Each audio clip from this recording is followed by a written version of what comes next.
en el capítulo 1, 2, 3 y 4, que él es rey. En el capítulo 1 vimos su genealogía, en el 2 cómo fue que nació allá en Belén y fue perseguido y vinieron magos del oriente y lo adoraron. El 4 es tentado, y capítulo 5, 6 y 7 estaba en la montaña, subió a la montaña, y ahora en el capítulo 8 y 9 viene bajando de la montaña, va a Capernaum, donde era su centro de operaciones, o la ciudad marítima donde él vivía, en la casa de Pedro con la suegra.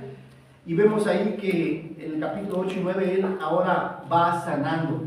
Una de sus ministerios es que Jesús iba enseñando, predicando y sanando. 3 grandes ministerios: enseñaba, predicaba y sanaba. Vamos a leer ahora el 9 y vamos a leerlo de manera alternada. Leo el versículo 1 y nos unimos al final. ¿Estamos todos ahí? Bien, la palabra de Dios dice: entonces, entrando Jesús en la barca, pasó al otro lado y vino a su ciudad. Sucedió que se metieron un paralítico tendido sobre una cama, y al ver Jesús la fe de ellos, dijo al paralítico: ten ánimo, hijo, tus pecados te son perdonados. Entonces algunos de los escribas decían dentro de sí: este blasfema. Y conociendo Jesús los pensamientos de ellos, dijo: ¿por qué pensáis mal en vuestros corazones? Porque ¿qué es más fácil decir? ¿Los pecados te son perdonados? O decir: levántate y anda. Pues para que sepáis que el Hijo del Hombre tiene potestad en la tierra para perdonar pecados. Dice entonces el paralítico: levántate, toma tu cama y vete a tu casa. Entonces se levantó y se fue a su casa. Y la gente alrededor se maravilló y glorificó a Dios, que había dado tanta potestad a los hombres. Pasando Jesús de allí, vio a un hombre llamado Mateo, que estaba sentado al banco de los tributos públicos, y le dijo: sígueme. Y se levantó y le siguió. Y aconteció que estando él sentado a la mesa de la casa, he aquí muchos publicanos y pecadores que habían venido, se sentaron juntamente a la mesa con Jesús y sus discípulos. Cuando vieron esto, los fariseos dijeron a los discípulos: ¿por qué come vuestro maestro con los publicanos y pecadores? Al oír esto, Jesús les dijo: los sanos no tienen necesidad de médicos, sino los enfermos. Id pues y aprended lo que significa: misericordia quiero y no sacrificio, porque no he venido a llamar a justos, sino a pecadores al arrepentimiento. Entonces vinieron a él los discípulos de Juan diciendo: ¿por qué nosotros los fariseos ayunamos muchas veces y tus discípulos no ayunan? Jesús les dijo: ¿acaso pueden los que están de bodas tener luto entre tanto que el esposo está con ellos? Pero vendrán días cuando el esposo les será quitado, y entonces ayunarán. Nadie puede venir de pan nuevo y el vestido viejo, porque dar también no tira del vestido ni se hace peor la rotura.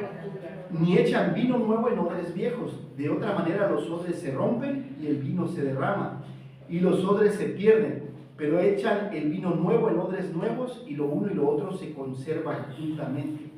Mientras ellos decían estas cosas, vino un hombre principal y se postró ante él diciendo: mi hija estaba enferma, mas ven y pon tus manos sobre ella y vivirá. Y se levantó Jesús y le siguió con sus discípulos. Y he aquí una mujer enferma del flujo de sangre desde hacía 12 años, y se acercó por detrás y tocó al borde de su manto. Porque decía dentro de sí: si tocare solamente su manto, seré salva. Pero Jesús volviendo mirando la vida dijo: ten ánimo, hija, tu fe te ha salvado. Y la mujer fue salva de aquella hora. Al entrar Jesús en la casa del principal, viendo a los que tocaban flautas y la gente que hacía alboroto, le dijo: apartaos, porque la niña no está muerta, sino duerme. Y no se burlaban de él. pero cuando la gente había sido echada afuera, entró y tomó de la mano a la niña, y ella se levantó. Y se difundió la fama de esto por toda aquella tierra.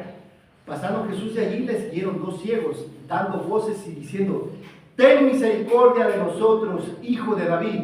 Y llegado a la casa, y llama a él los ciegos, y Jesús les dijo, ¿crees que pueda hacer esto? Ellos dijeron, sí, Señor. Entonces les tocó los ojos, diciendo, conforme a vuestra fe os sea hecho. Y los ojos de ellos fueron abiertos, y Jesús se encargó de los ángeles diciendo, mirad ya lo que va a hacer. Pero salidos ellos divulgaban la fama de él por toda aquella tierra. Mientras hacían ellos, he aquí la persona endemoniado y echando fuera el demonio, el mudo habló y la gente se maravillaba y decía, nunca se ha visto cosa semejante en Israel. Pero los fariseos decían, por el príncipe de los demonios, echa fuera los demonios. Recorría Jesús todas las ciudades y aldeas, enseñando en la sinagoga de ellos y predicando el evangelio del reino y sanando toda enfermedad y toda dolencia en el pueblo. Allá la multitud tuvo compasión de ellas, que estaban separadas y dispersas como ovejas que no tienen pastor. Entonces dijo a sus discípulos, a la verdad la mies es mucha, mas los obreros, todos juntos, rogad pues al Señor de la mies que envíe obreros a su mies. He titulado esta predicación El poder de Jesús. El poder de Jesús. Cuando hablamos de diferentes poderes, el día de hoy el imperio más grande lo tiene Estados Unidos. Militarmente, económicamente y culturalmente. Militarmente tienen un ejército muy grande y mucha tecnología. Por eso anda queriendo pelearse con todo el mundo.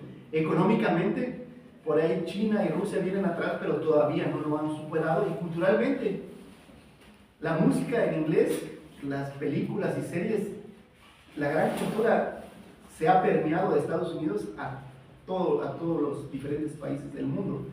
Y procuramos vestirnos como ellos se visten. Ellos son los que ponen la moda. Ahora, este poder no se compara con el poder que Jesús ha tenido por más de 2000 años a través de sus enseñanzas. Se sigue enseñando lo que Jesús enseñó allá en Jerusalén por más de 2000 años. Se sigue predicando que en Él hay perdón de pecados y vida eterna. Y Él sigue sanando a quien quiere físicamente, pero también sigue sanando nuestros corazones. El hecho de que nos haya perdonado nuestros pecados, qué mayor. Dice que estábamos muertos en nuestros delitos y pecados y nos dio vida en Él. Entonces, espiritualmente nos ha sanado, nos ha salvado. En el capítulo 8, el domingo pasado, vimos el poder de Cristo sobre la enfermedad, sana a un leproso, sobre la naturaleza, calma la tempestad, tiene poder sobre la naturaleza porque es Dios, y tiene poder para sanar a los endemoniados, gadarenos, ¿se acuerdan? Ahora, de Gadara se suben al barco y vienen a esta región de Capernaum. En este capítulo aprenderemos que Cristo tiene poder para perdonar pecados. Al paralítico acabamos de leer que dice, primero le dice, tus pecados te son perdonados. Y veremos que Él tiene poder para perdonar pecados. El hombre no tiene poder para perdonar pecados. Aunque a veces te dicen, perdónate a ti mismo. No podemos perdonarnos a nosotros mismos. Es algo que no podemos porque la paga del pecado es... ¿Cómo pagamos? Tú vas al Oxxo y quieres unas galletas, tienes que llevar efectivo. Pero cuando se trata de pecados, no es con indulgencias, como el día de hoy algunas iglesias quieren, dame $1.000.000 y te doy la entrada al cielo. No puedes hacer eso. Tienes que pagar por sangre. Sin derramamiento de sangre no hay perdón. Tienes que morir, o alguien tiene que morir. Y Cristo murió. Por eso decía, tus pecados son perdonados. Y estudiaremos eso. Y ahora Jesús tiene poder sobre la muerte. La hija de Jairo ya había muerto, le dice, ven. Dice, si tienes fe, te digo que vas a resucitar. Y veremos que Cristo tiene poder sobre la muerte. ¿Alguien de aquí o alguien en el mundo tiene poder sobre la muerte? ¿Puede alguien ir y al cementerio, al velorio y a ver, resucita? Pero Cristo sí tenía ese poder, ir a los velorios y resucitar a los muertos y a unos que estaban en la tumba. Ya estudiaremos eso. Y poder sobre las tinieblas y el silencio, al sanar a 2 ciegos y un mudo, que no podían ver y ahora les da vista. Ahora también Nosotros éramos ciegos en nuestros delitos y pecados y nos ha dado el poder ver, el poder valorar las cosas que Dios nos ha dado, su iglesia, su palabra, la salvación que tenemos en Cristo, y podemos hablar y ya no callar como el mudo. Jesús en este capítulo se presenta como el Hijo del Hombre, el Hijo de David, el médico, nuestro gran médico cuando estamos enfermos. Nos acordamos de Dios, como el esposo, que la iglesia es la esposa, el pastor, nosotros somos sus ovejas, y el labrador, el campo. A la verdad, la mies es mucha y los obreros son pocos. Y no se refiere tanto a los pastores, se refiere a los discípulos que están dispuestos a compartir y a sembrar la semilla. A eso se refiere, a la persona que está dispuesta a ir y hablar de Cristo cada día. El versículo a memorizar está en el 36, vamos ahí, Mateo capítulo 9, versículo 36, el versículo que te sugiero que puedas memorizar en el transcurso de la semana y meditar. La palabra de Dios dice así, todos juntos, y al ver las multitudes tuvo compasión de ellas, porque estaban desamparadas y dispersas como ovejas que no tienen pastor. Ahora, ¿qué propone el sermón? Porque Dios es misericordioso, tú debes ser compasivo. Porque Dios es misericordioso, tú debes ser compasivo. ¿Cómo? Perdonando, aprendiendo a perdonar. El perdón tiene dos caras, como una moneda. Tú perdonas a la persona que te ofendió, pero también pides perdón por las personas que has ofendido. Y ahora vamos a ver esto en los primeros versículos. El Hijo del Hombre tiene poder para perdonar pecados, no solo para sanar, sino para perdonar pecados. Y vemos cuando sana al paralítico. Entonces, cuando Jesús en la barca viene de los Gadarenos, que lo habían corrido de sus contornos porque le tenían miedo, lo habían despreciado, como algunas personas, como algunas familias que desprecian a Jesús el día de hoy. Jesús no se detiene, no es bienvenido, pero se queda con los que anhelan su compañía y regresa a Capernaum. Pasó al otro lado y vino a su ciudad, que era Capernaum, su lugar de residencia. Y sucedió que le trajeron un paralítico tendido sobre una cama, y al ver Jesús la fe de ellos, del paralítico y de los amigos, le dijo al paralítico: tus pecados te son perdonados. Solamente Dios puede perdonar pecados. Y cuando tú vas a un psicólogo, lo primero que te dice: perdónate a ti mismo. No, tú no puedes perdonarte a ti mismo. Ya he hablado sobre cómo manejar la culpa. Porque aquí cuando dice David en Salmo 53, ten piedad de mí, oh Dios, conforme a tus misericordias, porque contra ti he pecado, contra ti. Cuando yo peco contra Dios y contra mi hermano, contra el que hice la ofensa, y necesito pedirle perdón a Dios y a mi hermano, no perdonarme a mí mismo. Ya explicaré un poquito eso. Y por eso la enseñanza de este mundo es diferente a la de Dios. Entonces, algunos de los escribas decían dentro de sí mismo: este blasfema, o sea, en su corazón, no lo decían en sus pensamientos, porque Jesús conoce los pensamientos del hombre, conoce lo que tú estás pensando el día de hoy. Ya estamos pensando mañana en ir a trabajar, o ahorita estás pensando si no dejaste abierta la puerta, porque se te olvida, y a veces tu mente está en otro lado, debiendo estar aquí con nosotros en la tierra. Y dice: ¿por qué pensáis mal en vuestros corazones? Porque ¿qué es más fácil decir? ¿Los pecados te son perdonados? O decir: levántate y anda. Porque el Hijo del Hombre tiene potestad en la tierra para perdonar todo pecado.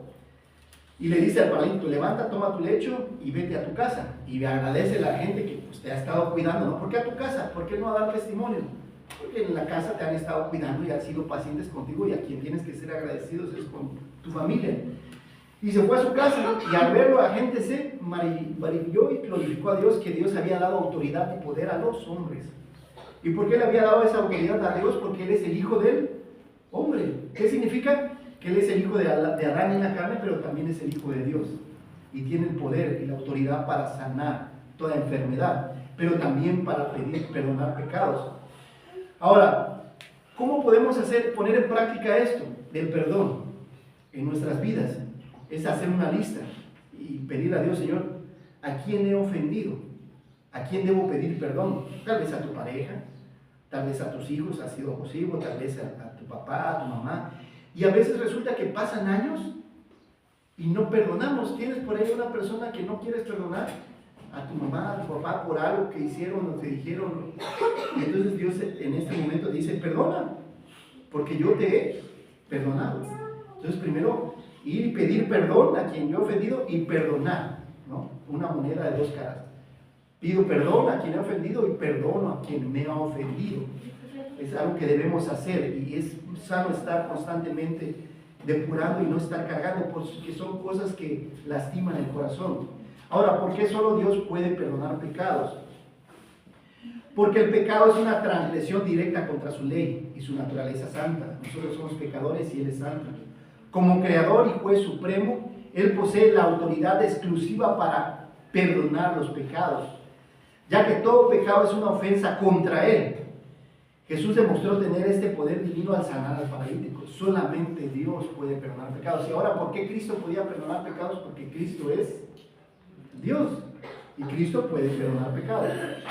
El perdón de Dios rebosa de gracia abundante y misericordia y le da perdón al culpable.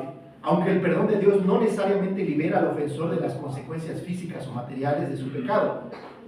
Dice que lo que sembramos, cosecharemos. Aunque Dios nos perdona, puede hacer que del pecado haya consecuencias de lo que hayamos hecho.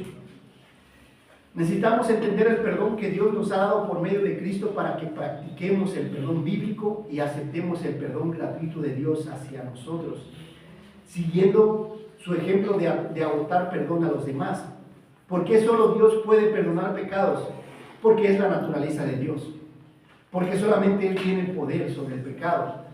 Por lo consiguiente debemos perdonar a los demás tal como Dios nos ha perdonado en Cristo. Cuando no perdonas a los demás, lo que realmente muestras en tu vida es ingratitud por el perdón misericordioso de Dios. El perdón es un acto de obediencia al Señor. El perdón le da al ofensor lo que necesita en vez de lo que merece: misericordia, compasión. El perdón es el amor de Cristo en acción y es una promesa. Amar a Dios sin amar a las personas es imposible. Cuando oras, si tienes algo en contra de alguien, debes perdonarlo de corazón. A veces estás orando y a veces hay algo que surge en tu corazón. Es momento de perdonar. Ya no sigas arrastrando toda esa falta de perdón. La sabiduría del hombre a menudo enseña que el perdonarse a sí mismo es necesario para experimentar la paz y el gozo. El perdonar al yo generalmente se escucha en expresiones tales como: simplemente no puedo perdonar por lo que me ha hecho, o debes aprender a perdonarte a ti mismo para liberarte de tus culpas. Aún hasta el creyente equivocadamente podría decir: ahora que Dios me ha perdonado, necesito perdonarme a mí mismo. Esa expresión no la encuentras en toda la Biblia. No encuentras esa expresión en la Biblia. Perdónate a ti mismo. Pide perdón a Dios y perdona a los demás, pero no habla de perdonarse a sí mismo. Cualquier enseñanza que enfatice la necesidad de perdonarte a ti mismo está confiando y exaltando el yo. Es yo, en vez de depender únicamente de la promesa y de la palabra de Dios para el perdón absoluto. Si crees que es necesario perdonarte a ti mismo, además de recibir el perdón de Dios por tus pecados, indicas con esto que no es adecuado el plan que Dios ha diseñado. O sea, tú eres más sabio que Dios. Posteriormente vemos que Jesús llama a Mateo, llama a sus discípulos, eso lo veremos en el capítulo 10 de Mateo, y él obedece inmediatamente y hace una fiesta con publicanos y pecadores, que es lo primero que hace, ¿no? Para que también sus amigos conozcan a Jesús. Pero ahí despierta la envidia de los fariseos y de los discípulos de Juan el Bautista y le preguntan: ¿por qué tus discípulos no ayunan? Ya hablamos de eso en el capítulo 6 de Mateo, la importancia del ayuno. Y ahora, porque Jesús les había enseñado que cuando ayunen no demuden su rostro, ¿se acuerdan? Cuando ayunes, dice, no lo digas y llegues con la cara toda, es que estoy ayunando, hermano. No demuestres tu ayuno. Y si ellos ayunaban, ya Jesús les había enseñado que no seamos hipócritas como los fariseos, cuando diezman y ofrenda y que hacían tocar trompetas y que todo el mundo lo sé, y cuando oraban y en voz alta para que todos los vieran espirituales. Cuando tú ora en tu casa, ayunas secretamente y en secreto Dios te va a recompensar. Entonces sí ayunaban, pero no lo hacían como los hipócritas. Y Jesús contesta: nadie pone una tela nueva en una ropa vieja, ¿verdad? Ni vino nuevo en odres viejos, porque se rompen. Y habla de que hay un nuevo pacto, que es la gracia, con la cual que es Cristo. La primera verdad nos lleva a la segunda verdad. Porque Dios es misericordioso, tú debes ser compasivo. Porque Dios es misericordioso, tú debes ser compasivo. ¿Cómo? Resucitando. ¿Cómo? Resucitando. Y ahora, ¿cómo resucitamos? Arrepintiéndome de mis pecados y creyendo que Jesucristo es la resurrección y la vida. No es algo que está en mis manos hacer, es me arrepiento y Él me da vida cuando estaba muerto en mis delitos y pecados. Porque el Hijo de Dios tiene poder sobre la muerte. Vemos aquí el poder de Cristo sobre la muerte. En la vida tenemos muchos enemigos: el mundo, la carne, el yo, Satanás. Pero el último enemigo será destruido, que es la muerte. Vemos aquí este ejemplo de la hija de Jairo. Ahora viene un hombre principal, y cuando estudias otros evangelios ves que es la hija de Jairo. No viene en el texto, pero hay otros versículos que hablan del tema. Y se postra ante él diciendo: mi hija acaba de morir, ven y pon tu mano sobre ella y vivirá. Cree que tiene poder para resucitar. Y se levanta Jesús y le sigue con sus discípulos. Pero en el camino se encuentra una mujer enferma que tenía flujo de sangre hacía ya más de 12 años. La hija de Jairo tenía 12 años. Lo curioso es que a la hija de Jairo tenía 12 años de ser sana, y esta mujer tenía 12 años de estar enferma. Es como un contraste, ¿no? Que la salud, ¿quién nos da la salud? ¿Y quién nos da la enfermedad? La vida viene de Dios y la muerte también es parte de Dios. A veces nos asustamos cuando alguien muere, y sí es triste, pero tanto la vida como la muerte son parte de la vida, y debemos prepararnos para enfrentar la muerte, porque tarde o temprano hemos de morir. Pero con Jesús, dice, alguien la tocó, decía la mujer: si tan solo tocara su manto, seré sana. Y dice que la toca, y dice, acuérdense que Jesús venía: ¿quién tocó? ¿Quién me tocó? Y dice, no, y es la mujer. Dice: tu fe te ha sanado, es salvado, tu fe te ha sanado, ve y vete en paz. Y entonces, en el camino aún Jesús todo momento estaba buscando hacer bien para con las personas. Y al entrar Jesús a la casa principal, dice que ya había música y la gente estaba llorando, y la gente era costumbre en aquel entonces de que había un poco de música ceremonial para despedir a los muertos, y la gente lloraba, ¿no? Como hay algunas religiones más que otras donde pagan hasta algunas personas para que lloren, ¿no? Y en exceso. Y había un gran alboroto, y Jesús llega y le dice: apartaos, porque la niña está viva. Y la gente se burla de Cristo. La gente se burla: no, está loco, ¿cómo van a creer? Entonces mandó a echar fuera a todos porque eran incrédulos, y él toma la mano de la niña y le dice: Talita cumi, que significa, Talita cumi significa niña, levántate, o niña, resucita. Y se difundió la fama de él por toda aquella tierra. Y ahora, ¿qué nos enseña? Que Cristo tiene el poder para resucitar a las personas. ¿Qué es la resurrección? Es el acto de volver a la vida después de la muerte. La reunión del espíritu con un cuerpo físico transformado, inmortal y libre de pecado. Es un concepto central de fe, es una doctrina, simbolizando la victoria sobre la muerte, la esperanza de una nueva vida y la redención de Dios. En el Antiguo Testamento hay 3 resurrecciones. Elías, el profeta Elías, va a la viuda de Sarepta cuando estaba el rey Acab persiguiéndolo para matarlo, y había 3 años y medio sin llover y había hambre, y le dice a la viuda que le dé de comer primero, pero muere su hijo, y entonces Elías resucita al niño. Eliseo y la tsunamita, cada vez que él pasaba por su casa, ella le da hospedaje y comida, le hace un cuarto, y Giesi, su siervo de Eliseo, le dice: oye, no tiene hijo la tsunamita, ¿por qué no le ayudas? Y le dice: el próximo año tú tendrás un hijo. Le da el hijo, pero después el hijo en el campo le duele la cabeza, muere, manda a llamar a Eliseo y resucita al hijo de la tsunamita. También vemos al profeta Ezequiel cuando Dios lo lleva a un campo y le dice que había un ejército muerto de huesos, y le dice que profetice que se levanten, y esos cuerpos se levantan y les da vida. Entonces hay 3 ejemplos de resurrección en el Antiguo Testamento. En el Nuevo Testamento también vemos a Jesús que manifiesta su poder sobre la muerte al resucitar primero aquí a la hija de Jairo, tomándole la mano.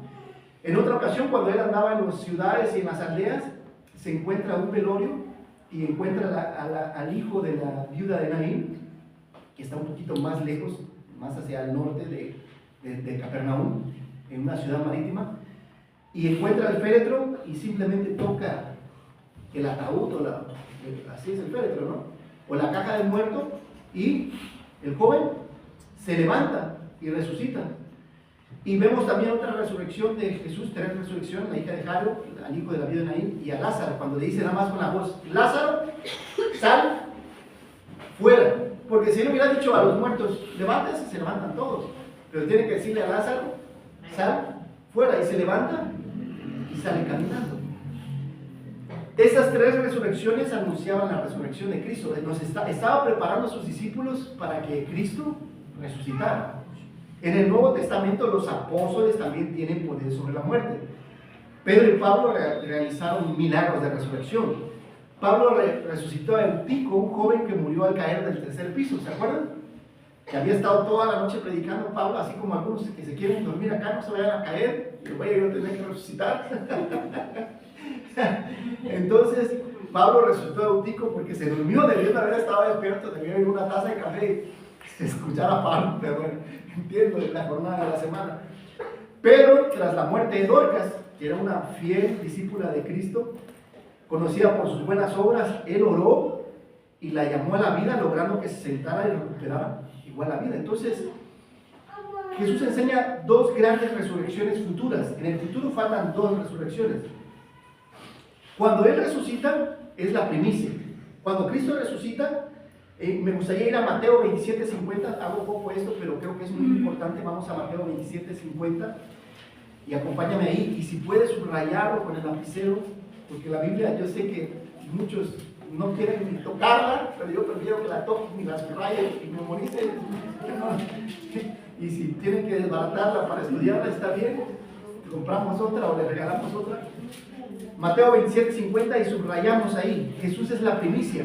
Cuando Cristo resucitó, resucitaron otras personas. ¿Estamos ahí? Mateo 27:50. Vamos a leer del 50 al 53. Todos juntos. ¿Qué dice? Mas Jesús, viendo otra vez clamado a gran voz, entregó el Espíritu. Y he aquí el velo del templo se rasgó en dos, de arriba abajo, y la tierra tembló, y las rocas se partieron, y se abrieron los sepulcros, y muchos cuerpos de santos que habían dormido se levantaron, y saliendo de los sepulcros, después de la resurrección de él, vinieron a la santa ciudad y aparecieron a muchos. Quiere decir que hubo una primicia. Cuando Cristo resucita primero, Él es la primicia de todo, que es una promesa. Que así como Él resucitó, tú y yo vamos a resucitar. Y algunos santos resucitaron, dice que junto con Él, y los vieron en la ciudad, ¿no? El hermano Miguel, ¿qué anda haciendo aquí, hermano Miguel? El papá del abuelito de Miguelito, ¿qué anda? ¿No? Todos se quedaron, no, pero si nos enterramos hace 2 años. Eso es lo que va a pasar en el futuro. Eso fue la primicia. Resucitó Él y hubo alguna primicia. Pero faltan 2 resurrecciones en el futuro. La primera resurrección de los muertos en Cristo resucitarán para reinar con Cristo al inicio del milenio, con cuerpos incorruptibles. Cuando Él venga, cuando Cristo venga con los hermanos que están en el cielo, cuando Él venga como un caballo blanco a reinar aquí a la tierra por 1000 años, el cuerpo, digamos, del hermano Miguel, de los hermanos que creyeron, que sepultamos, junto con su espíritu que está en los cielos, se van a... Desde Abel, que fue el primer mártir, la primera persona muerta, Noé, Abraham, Isaac, Jacob, José, todos los que creyeron, Moisés, David, los que creyeron en Cristo, murieron con esa esperanza, resucitarán junto, y su espíritu que está en los cielos se unirán. Esa es la primera resurrección. Y vamos a Apocalipsis 26. Me gustaría, creo que es importante, y algún estudiaremos, por si no estás aquí, cuando estudiemos las grandes doctrinas de la resurrección y de cómo cuando una persona muere se va a los cielos y la persona que no cree se va al infierno. Eso enseña la Biblia, no yo. ¿Qué dice Apocalipsis 26? ¿Ya estamos ahí? Sí. Bueno, leemos todos juntos. ¿Qué dice Apocalipsis 26? Bienaventurado y santo el que tiene parte en la primera resurrección. La segunda muerte no tiene potestad sobre estos, sino que serán sacerdotes de Dios y de Cristo y reinarán con él 1000 años. Entonces, cuando una persona cree, se arrepiente y cree en el Señor Jesucristo, muere, su cuerpo lo deja aquí en el cuerpo, aquí el cuerpo queda enterrado 3 metros bajo tierra, y el alma se va con Dios, y entonces esa es la primera resurrección. Cuando Él venga a reinar por 1000 años, vendrán toda esta gente bonita que creyó, y sus cuerpos, donde quiera que estén, es probable que ya estén hechos polvo, no sé, se unirán, y entonces reinaremos con Cristo por 1000 años. La segunda muerte no tiene autoridad sobre ellos. Ahora, ¿cuál es la segunda resurrección que está pendiente por suceder? Los demás muertos, aquellos que no formaron parte de esta primera resurrección para reinar con Cristo por 1000 años y que fueron los creyentes en Cristo, permanecerán muertos durante todo el milenio. Resucitarán solo al finalizar los 1000 años. ¿Están conmigo? ¿Alguien tiene duda aquí? Los que no creyeron y no reinaron con Cristo por 1000 años, al final de los 1000 años van a resucitar. Esa es la segunda resurrección. Estos muertos son juzgados según sus obras delante del gran trono blanco, y como no fueron hallados en el libro de la vida, fueron lanzados al lago del fuego con Satanás, los demonios y la muerte, la cual se conoce como la segunda muerte. Esta gente ya murió y su cuerpo igual sigue en la tierra, pero su alma y su espíritu están en el infierno, no como la regla. Pero resucitarán por segunda vez para Apocalipsis 20:14, ahí no están tan lejos, para ser juzgados y ser nuevamente lanzados al agua del fuego. Y cuando puedan leer todo el Apocalipsis 20 o todo el libro, está bien.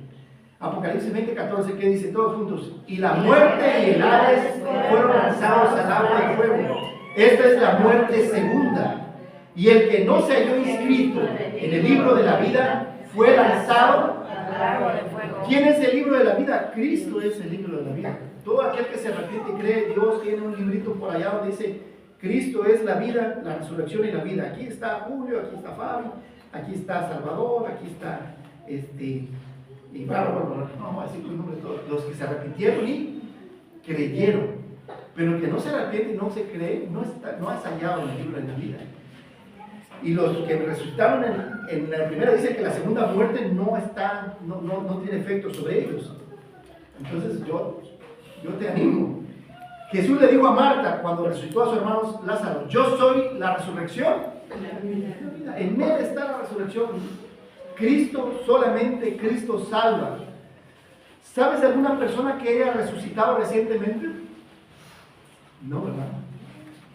Corporalmente no, pero espiritualmente sí. Tú y yo, porque Él nos dio vida cuando estábamos muertos en nuestros delitos. Hemos resucitado al creer en la palabra de Dios, al creer en Cristo.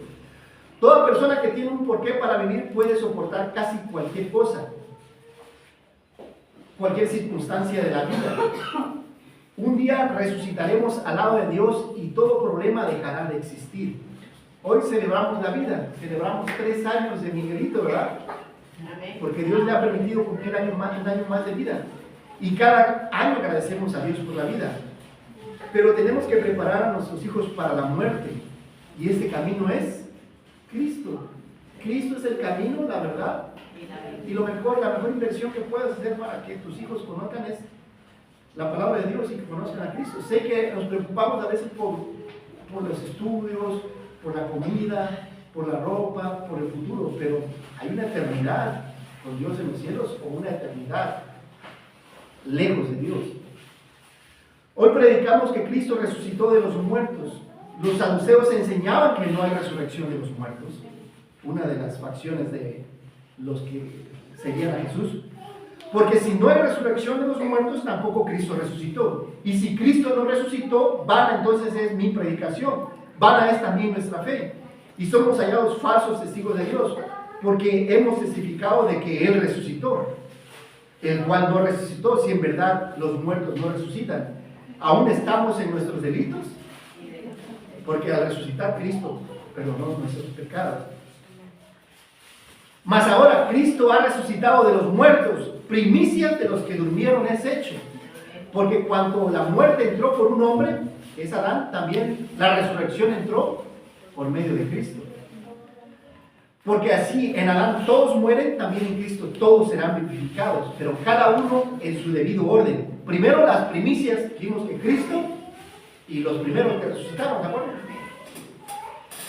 También luego los que son de Cristo en su venida, cuando Él venga, la primera resurrección, luego el fin, cuando entregue el reino a Dios y Padre, y cuando todos los muertos que no creyeron en Él estén ante el gran trono blanco y tengan que decir: alejaos de mí, hacedores de maldad.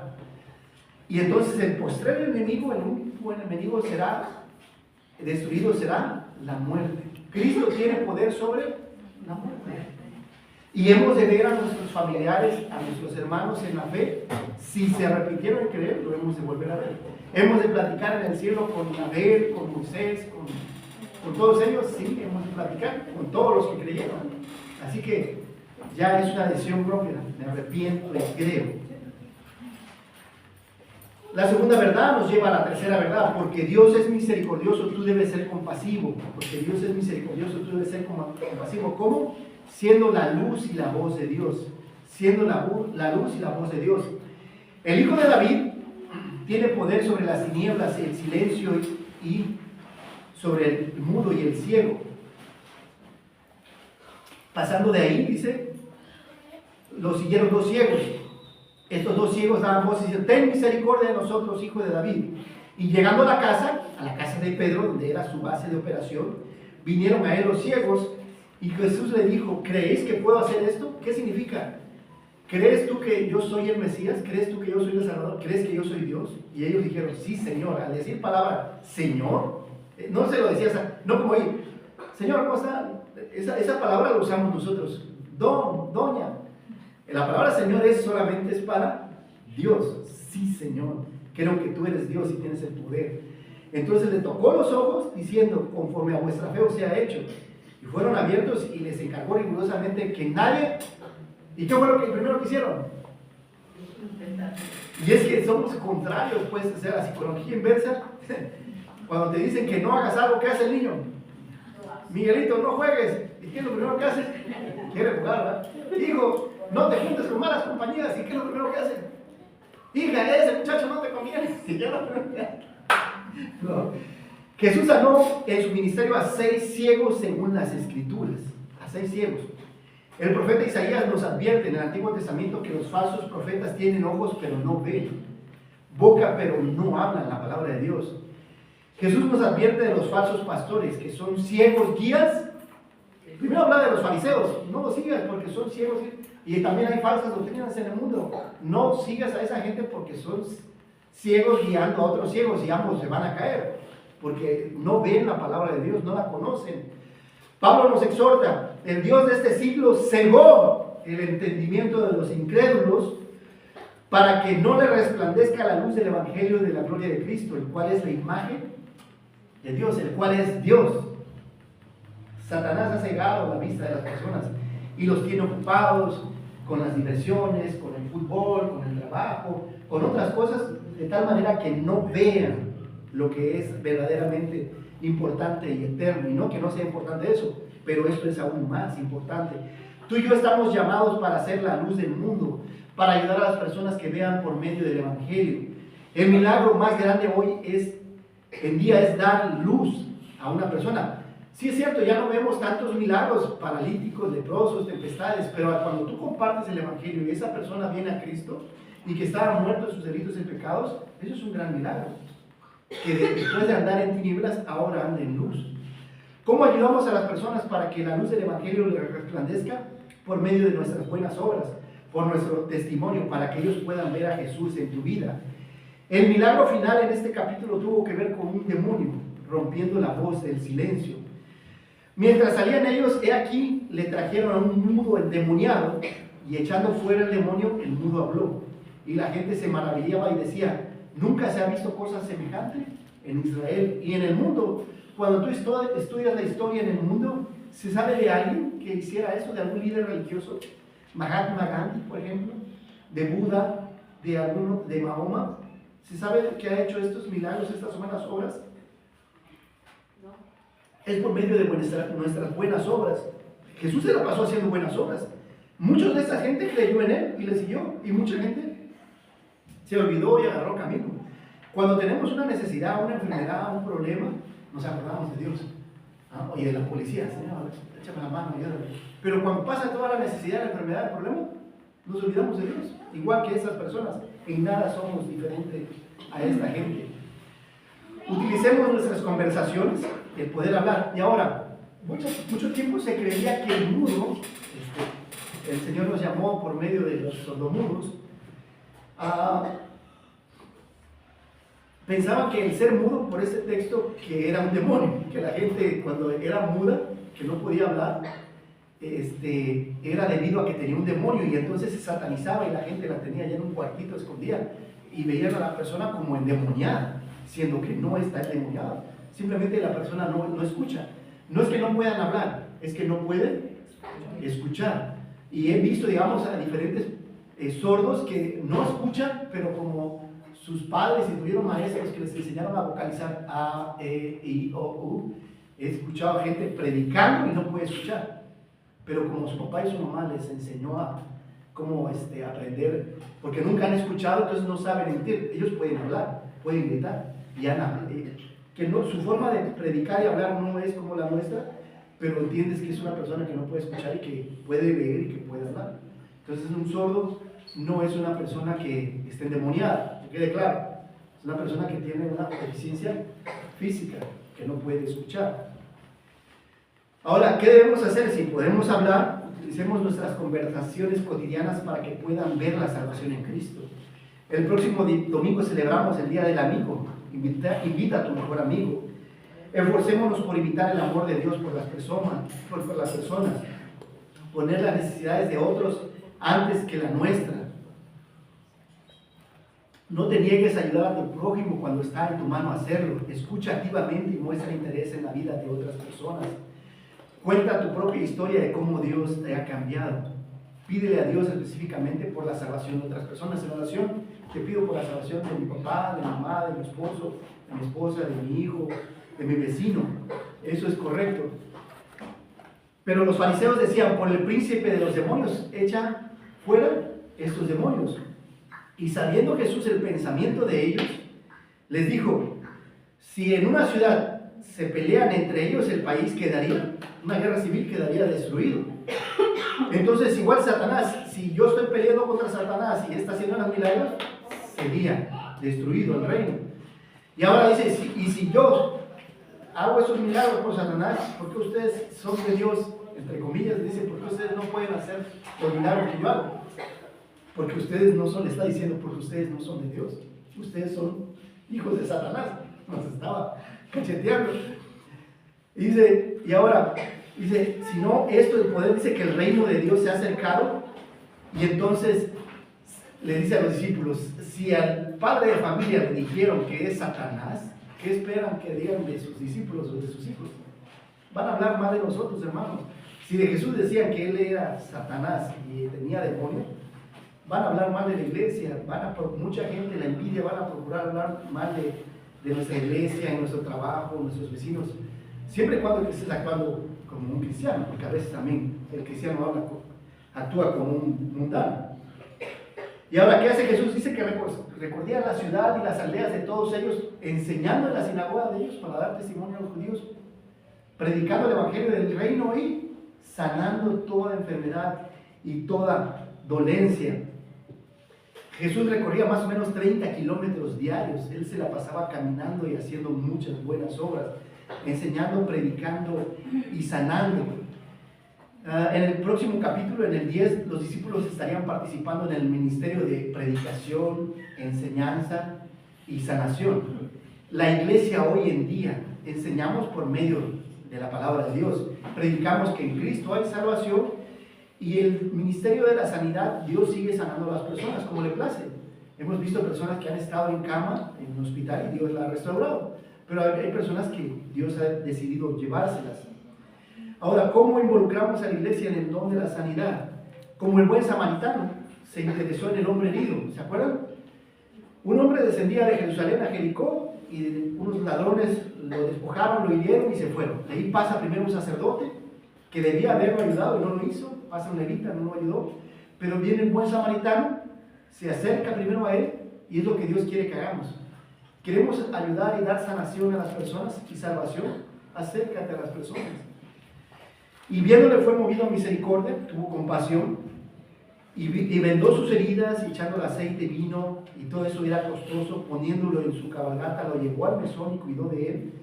Dios quiere que invirtamos nuestro tiempo y nuestro dinero en las demás personas, ayudándole en sus enfermedades, en sus necesidades. Y dice que le da 2 denarios al mesonero y le dice, cuando venga todo lo que haya gastado, ponlo a mi cuenta. Entonces Dios quiere que invertamos en otras personas, nos interesemos en ellas. Así es como nosotros podemos dar sanación. ¿El samaritano sanó a la persona herida? Sí. Ahora Dios quiere que nosotros también seamos buenos samaritanos y ayudemos a otras personas a que sean sanados de sus dolencias. Él tuvo compasión de él. Y ahora dice, Jesús pregunta, ¿quién pues de estos 3 parece que es el prójimo? Dice que el que tuvo compasión de él.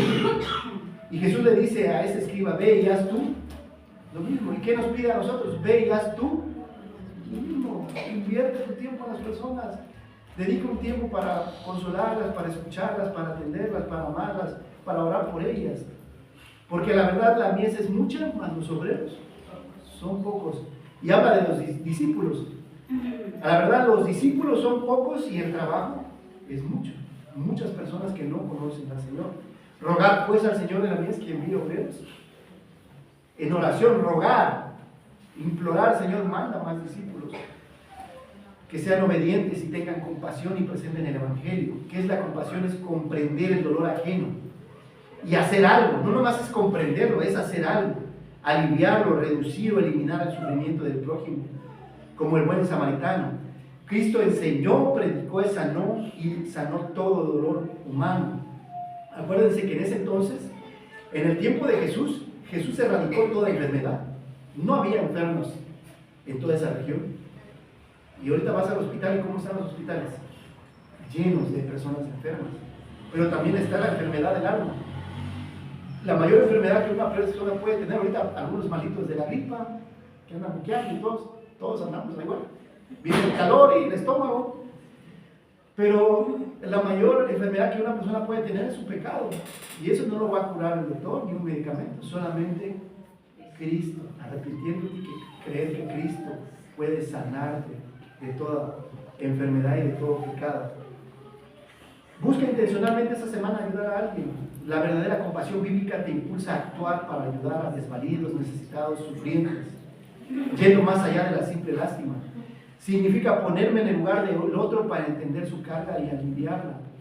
Estamos llamados a mostrar compasión y a perdonar a los demás. Compasión significa ser movido desde las entrañas, como Salomón, que estaban las 2 mujeres, ¿se acuerdan? Y un bebé había muerto en la noche y estaban peleando el bebé vivo. Y dice Salomón, a ver, agarren al bebé y pártanlo a la mitad. Y den la mitad cada una. Y dice, pero la mujer, la verdadera madre, dice, tuvo compasión. Dijo, no, mejor dénsela. La compasión hace que actúes, que hagas algo por amor. Cristo se compadeció de nosotros al venir a morir en la cruz. Seamos bondadosos y compasivos los unos con los otros. Pero ¿van a haber ofensas en el matrimonio? Sí. Entre padres e hijos, sí. En el trabajo, a veces tu jefe te va a hablar feo, perdónalo. Porque a veces quiere uno salir corriendo y ahí andamos saltando de trabajo en trabajo. Y viceversa con los compañeros, con los vecinos, entre los familiares. Lo tan sencillo es perdonar y no hacer caso de la ofensa. Seamos movidos por el sufrimiento ajeno. Sed pues misericordiosos como vuestro Padre que está en los cielos es misericordioso. Compasivo es la primera palabra que Dios usa para describirse a sí mismo. Yo soy compasivo, me compadezco de la humanidad. Cuando Jesús vino y dio de comer a 5,000 personas, ¿qué lo motivó? La compasión. Dice, no se vayan caminando, se vayan a caer en el desierto. Y entonces estaba preocupada hasta por las cuestiones físicas, no solamente lo espiritual. Seamos compasivos alimentando a las personas con la palabra de Dios. Y concluyendo, porque Dios es misericordioso, tú debes ser compasivo. ¿Cómo? Primero, porque Dios es misericordioso, tú debes ser compasivo. ¿Cómo? Porque Dios es compasivo, tú misericordioso, tú debes ser compasivo. ¿Cómo? Siendo la luz y la voz de Dios. Vamos a ponernos de pie y vamos a orar para terminar esta mañana. Señor, gracias te damos en esta hermosa mañana por tu palabra. Tú eres misericordioso y quieres que seamos compasivos. Ayúdanos a perdonar a quienes nos han ofendido y a pedir perdón si hemos ofendido. Reconocer también que no somos perfectos, que el único perfecto eres tú. Y si alguien no ha resucitado en esta mañana de los muertos, Señor, en el Espíritu, que pueda reconocer en su corazón que Cristo murió en la cruz por sus pecados, porque la paga del pecado es muerte y sin derramamiento de sangre no hay perdón del pecado, y la sangre de Cristo nos limpia de todo pecado. Que puedas reconocer ante Dios que eres pecador y recibirle y creer en Él como único y suficiente Salvador para resucitar de entre los muertos. Y el día que mueras, poder ascender a los cielos con Dios, porque es una promesa que Dios nos ha dado. También te pedimos, Señor, que podamos ser la luz de este mundo y la voz, que podamos hablar y testificar a otros de tu amor, de lo que has hecho por nosotros por amor. En Cristo te damos gracias. Amén.